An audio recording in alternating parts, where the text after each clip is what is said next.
Evolution is one of the most elegant processes in the history of the universe. Over 4 billion years, life has refined itself through a brutal, ruthless filter. Only the most efficient, most adapted, most perfectly designed creatures survive. And then there's this. This is a blobfish. It looks like evolution gave up halfway through and just said, you know what, ship it. And the blobfish is not alone. Because for every majestic eagle, every perfectly streamlined dolphin, every efficient cheetah, evolution was apparently also having some very bad days. Today we're looking at the animals evolution clearly made while drunk. These are real. Their existence is peer-reviewed, and by the end of this video you will have serious questions about whether natural selection is actually paying attention.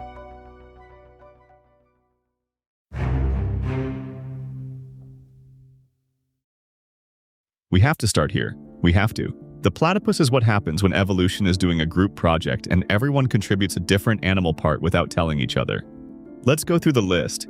It has the bill of a duck, the body of a beaver, the tail of a beaver, the venomous spur of a... what? Yes, venomous. We'll get to that. It is a mammal, so it's warm-blooded, has fur, breathes air, mammal things. And yet, it lays eggs. It lays eggs. It is a mammal that lays eggs.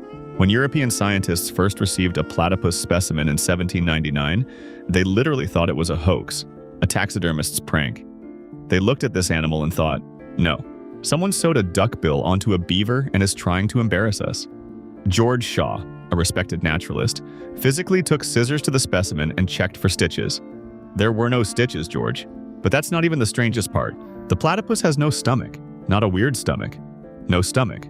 Food goes from its esophagus directly to its intestine. Evolution looked at the stomach, an organ so useful that virtually every vertebrate on Earth has one, and said, the platypus doesn't need that. Give it electroreceptors instead.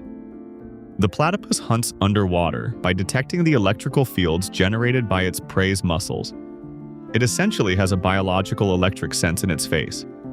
It closed its eyes, closed its ears, and found its food using electricity coming from its bill. And the venom. The male platypus has a spur on its hind leg that delivers venom, platypus venom, which doesn't kill humans but causes pain so severe it is reportedly resistant to morphine. A fuzzy duck beaver with electric face powers and morphine-proof venom. 4 stars? Unhinged masterpiece? Evolution was absolutely not sober for this one.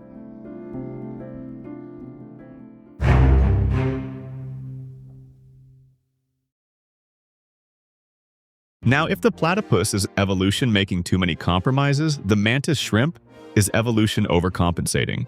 Like someone who said, I got 1 star on Yelp last time. I'm giving this next restaurant everything. You and I have 3 types of color receptors in our eyes. 3. We call ourselves visual creatures. We make art. We invented cinema. 3 receptors. The mantis shrimp has 16 color receptors. It can see ultraviolet light, infrared light, and at least 10 dimensions of color that don't have human names because we literally cannot perceive them. We don't know what the mantis shrimp sees. We cannot know.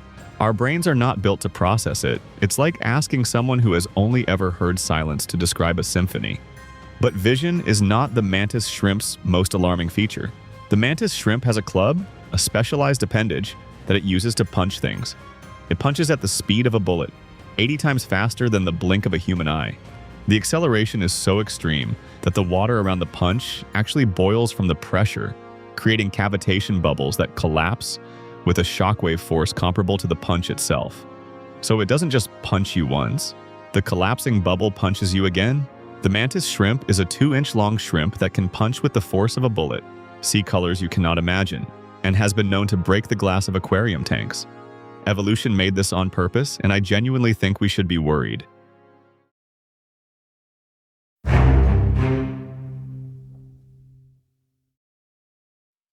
At some point, evolution looked at the concept of a skull, the hard protective casing that keeps your brain safe, and decided, what if instead it was just transparent?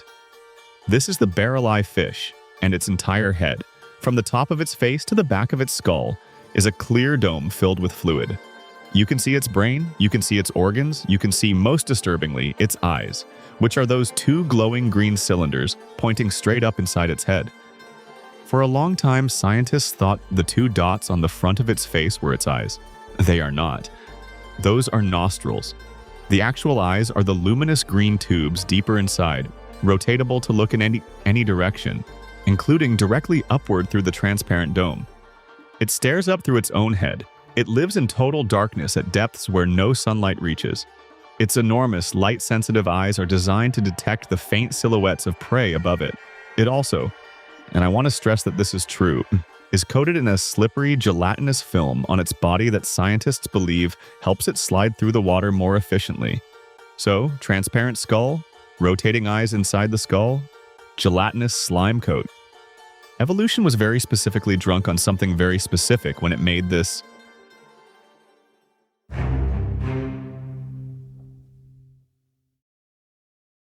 You know what's a useful thing to have? Hands. Hands are great. Dexterous, sensitive, good for picking things up. You know what's not where hands belong? Your face. The star-nosed mole has 22 fleshy, pink tentacles arranged in a star pattern around its nostrils.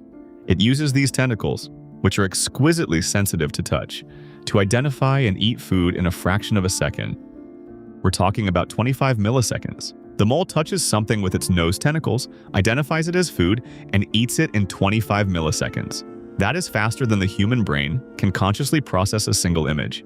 It essentially has 22 fingers on its face, and it uses them to touch food so fast that it eats before your brain could even register that the food existed. The star-nosed mole is nearly blind to what Baswaiba. It spends its life underground, so eyes are barely worth having. Instead, it put all its sensory budget into the face tentacles. Which, fair enough. Efficient use of resources. Still extremely upsetting to look at.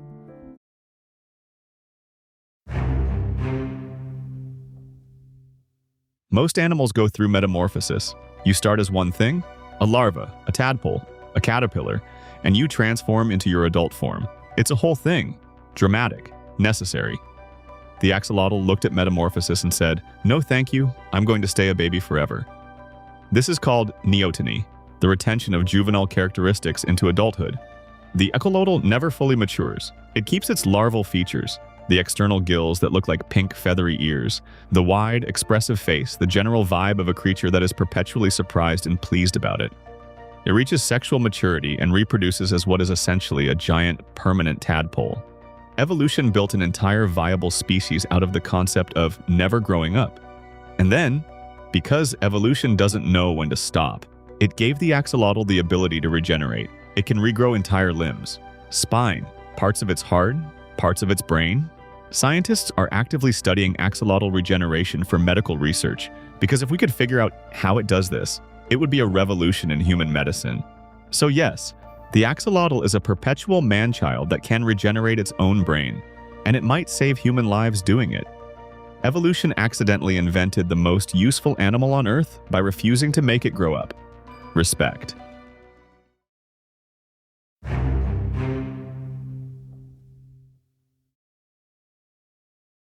Here's a fun question. What if you didn't have to die? Not as a philosophical exercise, as a biological reality. Turritopsis dohrnii, the immortal jellyfish, is a species of jellyfish that, when faced with physical injury, starvation, old age, or stress, can revert its cells back to their earliest form and restart its life cycle. It ages backwards. When things get bad, the immortal jellyfish essentially turns itself back into a baby and starts over. Indefinitely. There is, as far as scientists can tell, no biological limit to how many times it can do this. It is, technically, immortal. Evolution cracked the code of biological immortality and gave it to a jellyfish that is about the size of your thumbnail, has no brain, no heart, no eyes, and spends its existence drifting around eating plankton. Not us. Not the dolphins, not the animals with the complex social structures and the problem-solving ability. The jellyfish, the one that can't think. This is either the funniest or the most humbling thing biology has ever produced. Possibly both.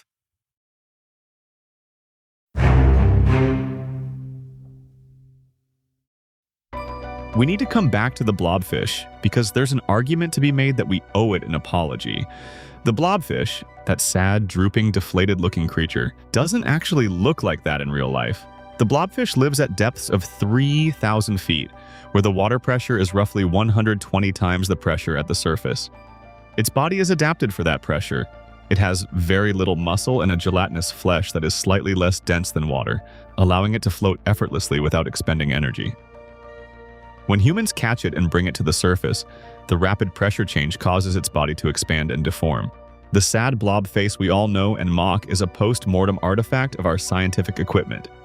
We did that to it. The blobfish is actually a perfectly reasonable deep-sea fish doing exactly what it evolved to do, and we turned it into a meme by subjecting it to conditions it was never designed to survive. It still looks pretty funny, though. Sorry, blobfish. So what does all of this tell us? It tells us that evolution has no plan, no blueprint, no committee reviewing the designs. It is a process of random mutation and environmental pressure, running for billions of years, producing an infinite variety of solutions to the problem of staying alive. Some of those solutions are elegant, some are brilliant, some are so strange they break our categories, and some of them are a transparent-headed fish that stares upward through its own skull. None of them are wrong. All of them work, or worked, for something, somewhere, at some point. Evolution isn't drunk, it's just running a billion different experiments simultaneously with no objective other than survival. It just turns out that survival doesn't require dignity. The platypus is fine, the blobfish is fine, the mantis shrimp will absolutely destroy you, but it is fine. We, with our 3 color receptors in our stomachs and our non-regenerating brains, are the ones who should probably be a little more humble about what it means to be well-designed.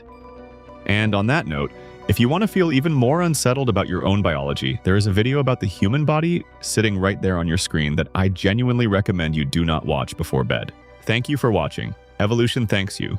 The platypus does not care.